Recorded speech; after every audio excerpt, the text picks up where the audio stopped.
कहानी है गरीब साधना की, जिसने पति की मौत के बाद अपने दोनों बेटों को पालने के लिए लोगों के घरों में काम करना शुरू किया। एक रोज, साधना थोड़ा आराम भी कर लिया कर, सारा दिन काम काज करती रहती है। साधना, पति के जाने के बाद तो तूने पूरी जिंदगी अपने बेटों के लिए लगा दी। अपना ख्याल नहीं रखेगी तो बेटों को कौन संभालेगा? इसलिए खुद पर भी ध्यान दे। मेरे दोनों बेटे अच्छे से पढ़ लिख जाएं बस, और मुझे क्या ही चाहिए।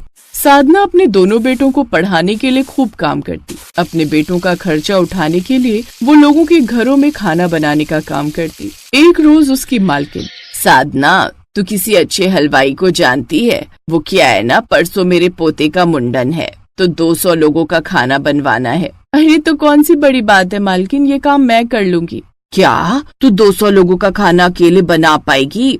हाँ मालकिन, जो पैसे आप हलवाई को देंगी उससे आधे पैसे में तो मैं 200 लोगों का खाना बना दूंगी। ठीक है, तो तू ही ये काम कर दे। साधना को उस पार्टी में 200 लोगों का खाना बनाने का काम मिलता है। वो भरी गर्मी में खूब मन से खाना बनाती है। उस दिन उसे उसके काम के 15,000 रुपए मिलते हैं, जिससे वो बड़ी खुश होती है। अब वो शादी ब्याह में भी खाना बनाती। ऐसे ही उसे 20 साल बीत गए। अब साधना बूढ़ी हो गई और अब उसके दोनों बेटे पढ़ लिख कर नौकरी करने लगे और साथ ही 2 BHK का फ्लैट लेकर उसमें रहने लगे। माँ, अब हम कमाने लगे, इसीलिए अब आपको ये सब काम करने की कोई जरूरत नहीं है। हाँ माँ, अब तुम बस आराम करो।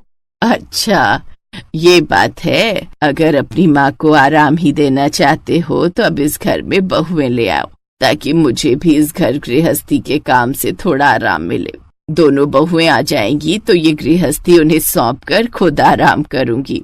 कुछ समय बाद उन दोनों भाइयों की शादी 2 बहनों निशा और कृतिका से हो जाती है। लेकिन साधना ये बात नहीं जानती थी कि उसकी दोनों ही बहुएं कितनी बड़ी आलसी हैं। शादी के हफ्ते भर बाद तक तो सब कुछ ठीक ठाक चलता है, लेकिन धीरे धीरे अब दोनों बहनें अपना असली रंग दिखाना शुरू कर देती हैं। दोनों सुबह 7 बजे सोकर उठती और पतियों के जाने के बाद सारा दिन आराम से बिस्तर पर पड़ी रहती। वो दोनों बड़ी ही आलसी थी। ऐसे ही एक रोज, कृतिका, ये बदबू कहाँ से आ रही है? सच सच बता, तू आखिरी बार कब नहाई थी? पिछले हफ्ते ही तो नहाई थी। छी, तू कितनी बड़ी आलसी है।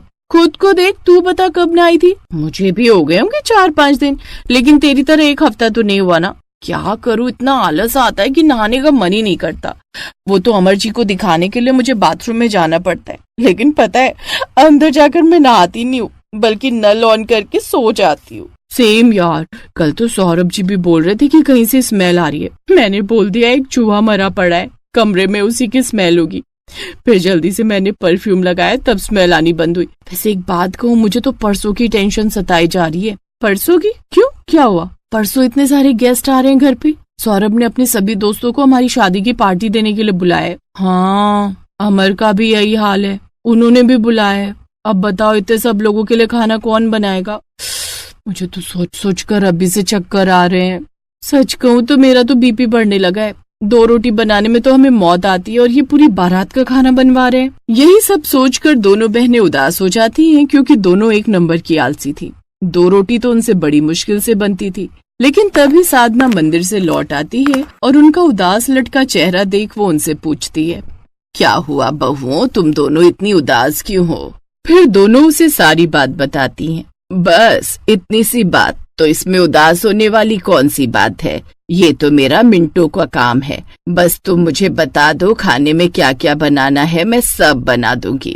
ये सुनकर दोनों बहनें एक दूसरे की शक्ल देखने लगती हैं। साधना की शातिर बहुएं समझ जाती हैं कि उनकी सास एक सीधी साधी औरत है और वो उसका फायदा उठा सकती हैं। दोनों मुंह बनाते हुए कहती हैं, माँ जी 50-60 लोग आ रहे हैं, क्या आप कर लेंगी? हाँ हाँ, सब हो जाएगा। तो मैं क्या कहती हूँ कृतिका, क्यों ना हम अपनी सहेलियों को भी बुला ले, इसी बहाने हमारी तरफ से भी पार्टी हो जाएगी। अब माँ जी खाना बना ही रही है तो सबके लिए बना देंगी ना? क्यों माँ जी? हाँ हाँ, बिल्कुल बना दूंगी। माँ जी आप बहुत अच्छी हैं। अच्छा माँ जी, मेरी कमर में ना सुबह से दर्द हो रहा है, मैं आराम करने जाऊं? लेकिन तेरी तो बर्तन धोने की टर्न थी ना। तो कोई बात नहीं बहू, तू धो ले। मैं तो धो देती माँ जी, लेकिन वो क्या है ना, सुबह से कलाई में बड़ा दर्द हो रहा है। बाम भी लगाया लेकिन कोई असर ही नहीं हुआ। अब ऐसे में कैसे? अगर आप ही अच्छा ठीक है, कोई बात नहीं, मैं ही धो दूंगी। तुम दोनों जाकर आराम करो, मैं थोड़ी देर में तुम दोनों के लिए कॉफी बना कर लाती हूँ। दोनों आलसी बहुएं एक बेड पर लेट जाती हैं और मजे से फोन चलाने लगती हैं। अब दोनों बहनें साधना की नफ्स पकड़ लेती हैं। वो कोई न कोई बहाना बनाकर अब साधना से ही घर का काम लेने लगती हैं। ऐसे ही अगले दिन, ये रो निशा, ये कुछ पैसे रखो और जाकर बाजार से जरूरी सब्जियां और जो भी सामान तुम्हें चाहिए होगा वो ले आना। कल घर में पार्टी है तो सब तैयारी करके रखना। जी आप फिक्र मत कीजिए, हम सब संभाल लेंगे। ये कहकर दोनों भाई ऑफिस के लिए निकल जाते हैं और अब दोनों बहुएं अपनी सास से कहती हैं, माँ जी क्या आप बाजार से सब्जी ले आएंगी? वो क्या है ना, हमें सब्जियां छांटनी नहीं आती, कहीं ऐसा ना हो कि सड़ी गली सब्जी ले आए। अच्छा ठीक है, लाओ लाओ। दोनों झट से सामान की लिस्ट उसे पकड़ाती हैं। फिर बेचारी सास तेज धूप में सामान लेने चली जाती है। अब आएगा मजा। अब माँ जी 2-3 घंटे से पहले नहीं आएंगी, तब तक तो मैं मजे से ढेर सारा टीवी देखूंगी। आज पता है नैना का पति घर से उसे निकाल देगा। क्या बात कर रही है? चलो साथ में देखते हैं। बेचारी सास चिलचिलाती धूप में सब्जी और सामान खरीदती है और 2 घंटे बाद भारी सा थैला लिए घर लौटती है। घर आकर वो लगातार घंटी बजाए जा रही थी, लेकिन अंदर दोनों बहुएं अलसाते हुए एक दूसरे से कहती हैं, जान कृतिका दरवाजा खोलना, न जाने कौन है जो इस भरी दोपहरी में चैन से सोने भी नहीं देता। दीदी आप जाओ ना, मुझसे उठा नहीं जा रहा। थोड़ी देर पहले पिज्जा वाला आया था, तब तो बड़ी जल्दी दरवाजा खोलने भागी थी।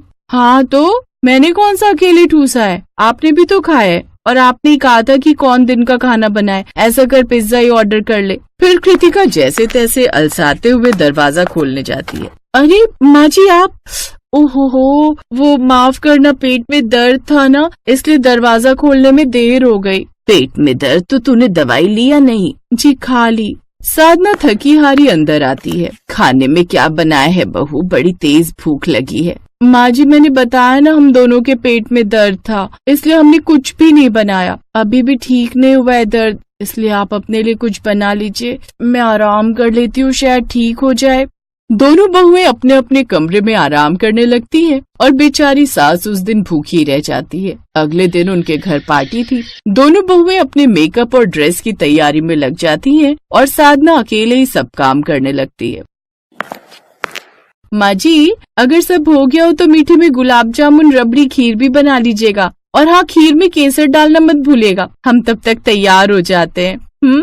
साधना लगातार रसोई में काम कर रही थी। उधर निशा और कृतिका आपस में, अब कौन तैयार होकर मेकअप करके साड़ी पहने, इन सब में कितना आलस आता है। तो एक काम करते हैं ना, पार्लर वाली को बुला लेते हैं, घर पर आकर तैयार कर देगी। दोनों बहुएं पार्लर वाली को फोन करके घर पर बुलाती हैं। पार्लर वाली उन्हें तैयार करके चली जाती है। कुछ देर बाद मेहमान आने शुरू हो जाते हैं। साधना ही सबको स्नैक्स और खाना परोसती है। माँ जी हम आपकी हेल्प करवा देते, लेकिन आप जानती है ना हमारा मेकअप खराब हो जाएगा, और हमारी फ्रेंड्स भी आई हैं, तो उन्हें वक्त देना भी तो जरूरी है ना। कोई बात नहीं बहू, तुम अपनी सहेलियों से बातें करो, मैं तब तक तुम्हारे खाने के लिए कुछ लेकर आती हूँ। ये कहकर साधना उनके लिए कुछ लेने चली जाती है। अरे वाह, तुम्हारी सास तो बड़ी अच्छी है जो सारा काम संभाल रखा है। क्या खाक अच्छा है, ये तो हम है जो इन्हें काम पर लगा रखा है, नहीं तो इनका बस चले तो बेटी की कमाई बैठ कर खाएं। एक तो खुद का इतना खर्चा, ऊपर से इस बुढ़िया का खर्चा उठाओ वो अलग। उनकी ये सब बातें साधना सुन लेती है। उसे ये सब सुनकर बड़ा दुख होता है। बिल्कुल सही कहा बहू तूने। वैसे तेरी जानकारी के लिए मैं बता दूं, ये जितना खाना तुम लोगों ने मुझसे बनवाया है ना, इतना खाना बनाने के मैं एक वक्त पर 15 से 20 हजार चार्ज करती थी, और साथ में जो तुम मुझे नौकरानियों की तरह काम करवा रही हो ना, उसके पैसे अलग बनते हैं। रोज तुम्हारे आलसपन के कारण घर के सारे काम मुझे करने पड़ते हैं, जिस कारण कई दिनों से मेरी तबीयत भी खराब रह रही है, लेकिन मैंने उफ तक नहीं की। इतना बोलते ही साधना की तबीयत काफी खराब हो जाती है और वो बेहोश हो जाती है। देखिए पिछले कुछ दिनों से ज्यादा काम करने के कारण इनमें अंदर ही अंदर काफी कमजोरी आ गई है। तभी उस डॉक्टर की नजर निशा और कृतिका पर जाती है। ओह, तो तुम दोनों इनकी बहुएं हो, तभी इनकी ये हालत है। क्या मतलब डॉक्टर? मतलब ये दोनों मेरे पड़ोस में रहती थी और एक नंबर की आलसी बहनें। एक हफ्ते तक तो ये नहाती भी नहीं थी, तो बाकी काम तो ये क्या ही करती होंगी। या हमारी माँ की इस हालत की जिम्मेदार यानी कि ये दोनों है। अभी निकल जाओ हमारे घर से, ऐसी आलसी बीवियों की हमें कोई जरूरत नहीं। नहीं, हमें माफ कर दो, आज के बाद हम अपना ही आलस त्याग देंगे। अब उन दोनों को अपनी गलती का एहसास होता है और वो दोनों ही अपनी सास से माफी मांगती हैं। साधना का दिल बड़ा था, इसलिए वो भी उन्हें माफ कर देती है और अब दोनों बहुएं सारा आलसपन त्याग कर घर का सारा काम करती हैं।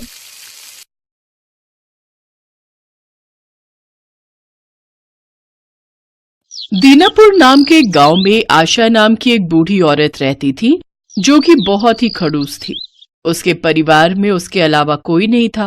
गांव में सभी जानते थे कि अगर हम उससे कुछ कहेंगे तो वो उसका उल्टा ही जवाब देगी। बुढ़ापे की दहलीज पर होने की वजह से उसमें खूब गुस्सा भर गया था और वो लोगों पर खूब चिल्लाती थी। लेकिन आशा देवी खाना बड़ा ही स्वादिष्ट बनाती थी। उसके खाने की खुशबू सबको उसके घर की ओर खींच लाती थी।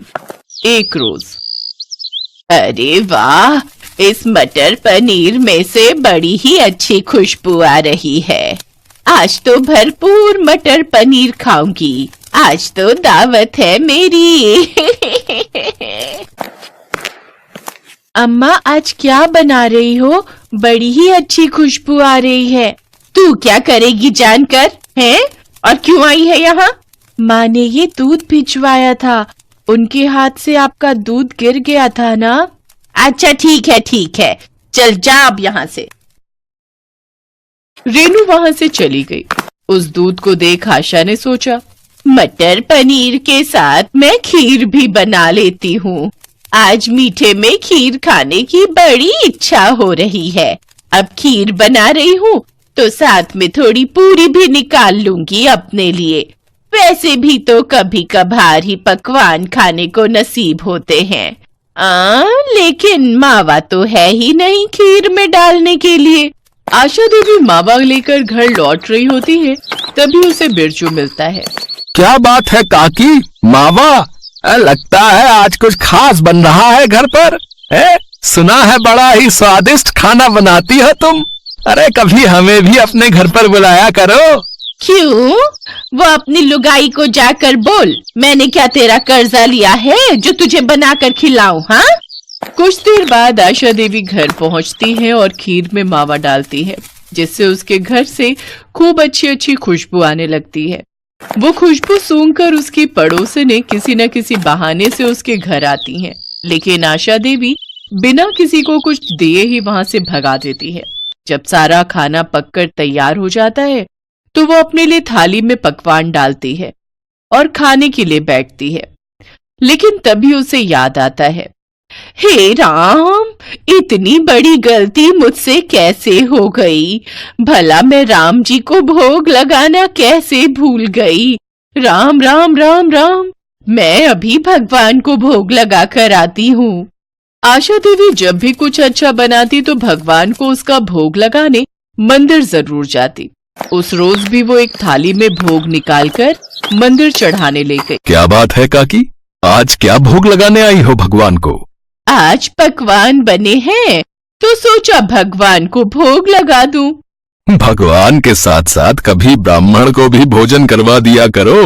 तुम तो रहने ही दो पंडित, तुम्हारी जीभ कितनी चटोरी है ये सब हम अच्छे से जानते हैं। भगवान का लगाया हुआ भोग भी तुम खुद ही खा जाते हो, ये बात हम अच्छे से जानते हैं। इसीलिए आज मैं खुद भगवान को भोग लगाऊंगी। ये सुनकर गुस्से में पंडित वहां से चला जाता है। आशा देवी भी भोग लगाकर कुछ देर बाद घर लौट आती है, लेकिन घर पहुंचकर वो देखती है कि उसका सारा खाना खत्म हो गया है और सारे बर्तन खाली पड़े होते हैं। हे राम, मेरा सारा खाना कौन खा गया? फटे मुंह उसका। आशा देवी रोते हुए मुखिया के पास जाती है और उसे सारी बात बताती है। क्या कोई तुम्हारा सारा खाना खा गया? भला ऐसा भी क्या खास बनाया था तुमने, है? जो चोर तुम्हारे घर से पैसे सामान न चुरा कर खाना चुरा ले गया भाई, है? मुझे पता होता कोई मेरा खाना चुरा लेगा तो मैं तो पहले ही रसोई में ताला लगा जाती। मुखिया उसको आश्वासन देता है कि वो जल्द ही उस चोर को ढूंढ निकालेगा। घर आकर आशा देवी भूखे पेट ही सो गई। अगले दिन मुखिया उस बुढ़िया के पास आया और कहने लगा, आज तुम फिर वही खाना बनाना जो तुमने कल बनाया था। अच्छा, और ठीक वही चीजें दोहराओ जो कल दोहराई थी। जिसने भी चोरी की होगी वो फिर उसे खाने आएगा। हाँ, लेकिन मुझ बुढ़िया के पास अब उतने पैसे नहीं हैं। अरे ये लो पैसे रखो और अब वही करो जैसा मैं कहता हूँ, समझी? आशा देवी फिर से वही सब पकवान बनाती है और आज के पकवान की खुशबू तो कल से भी ज्यादा अच्छी थी। धीरे धीरे वही सब गांव वाले आशा देवी के घर के बाहर इकट्ठा हो गए और आशा देवी ने फिर से सबको भगा दिया और पकवान बनाने के बाद फिर से भगवान को भोग लगाने मंदिर चली गई। हे प्रभु, कल तो तुमने मेरे खाने की रक्षा नहीं की, लेकिन आज तुम उस चोर को पकड़वाने में हमारी मदद करना।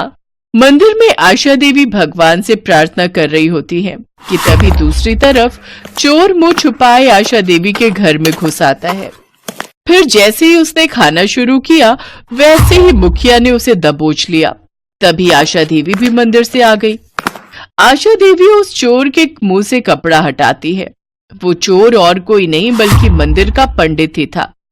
पंडित, तुझे चोरी करते हुए शर्म नहीं आई? अरे कुछ तो मान रख लेता अपना। अब क्या करता आशा काकी, तुम्हारी जीभ जितनी कड़वी है उतने ही अच्छे हैं तुम्हारे हाथों के पकवान। तुम्हारे खाने की खुशबू ही इतनी अच्छी थी कि मैं खुद को रोक नहीं पाया। और तुम तो जानती ही हो कि मेरी जीभ कितनी चटोरी है। अरे भाई, पंडित होकर चोरी? अब आज के बाद तुम गांव के मंदिर में से पंडित पद से हटाए जाते हो भैया। लेकिन कुछ भी कहो, आशा काकी, आपके हाथों के पकवानों की खुशबू की बात ही कुछ और है। ऐसी बात है तो बैठो मुखिया जी, मैं अभी परोसती हूँ पकवान। उस दिन आशा देवी के हाथ का खाना खाकर मुखिया भी हैरान रह गया। लाजवाब, क्या स्वाद है काकी। अब समझ आया क्यों गांव वाले तुम्हारे हाथों के पकवान खाने के लिए तरसते थे। काकी, मैं चाहता हूं कि तुम इस गांव में ढाबा खोलो जिसमें तरह तरह के पकवान बनाकर बेचो। इस तरह तुम्हारी कमाई भी हो जाएगी, साथ ही गांव के लोगों को तुम्हारे हाथ का बढ़िया पकवान भी खाने को मिल जाएगा। लेकिन मेरे पास इतने पैसे कहाँ हैं मुखिया जी? उसकी चिंता आप मत करो। अरे ढाबा खोल कर देने की जिम्मेदारी मेरी, बाकी उसमें स्वादिष्ट खाना बनाने की जिम्मेदारी तुम्हारी। इसके बाद गांव में गरीब बुढ़िया की रसोई के नाम से एक ढाबा खुल